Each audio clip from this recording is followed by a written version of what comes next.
Yoruba Legends, the head. There is a certain country where the inhabitants have heads but no bodies.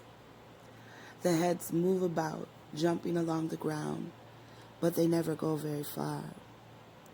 One of the heads desired to see the world, so he set out one morning secretly. When he had gone some distance, he saw an old woman looking out of the door of a hut, and he asked her if she would kindly lend him a body. The old woman willingly lent him the body of her slave, and the head thanked her and went on his way. Later he came upon a young man sleeping under a tree, and asked him if he would kindly lend him a pair of arms, as he did not appear to be using them. The young man agreed, and the head thanked him and went on his way.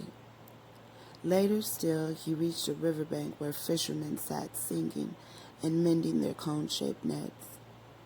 The head asked if any one of them would lend him a pair of legs, as they were all sitting and not walking. One of the fishermen agreed, and the head thanked him and went on his way. But now he had legs, arms, and a body, and so appeared like any other man.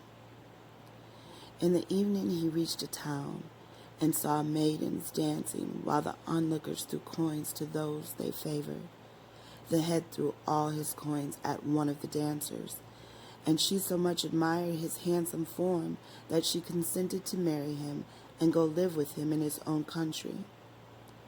The next day they set out, but when they came to the riverbank, the stranger took off his legs and gave them back to the fishermen. Later they reached the young man, who still lay sleeping under the tree, and to him the head gave back his arms. Finally they came to the cottage where the old woman stood watching, and here the stranger gave up his body. When the bride saw that her husband was merely a head, she was filled with horror and ran away as fast as she could. Now that the head had neither body, arms, nor legs, he could not overtake her, and so lost her forever.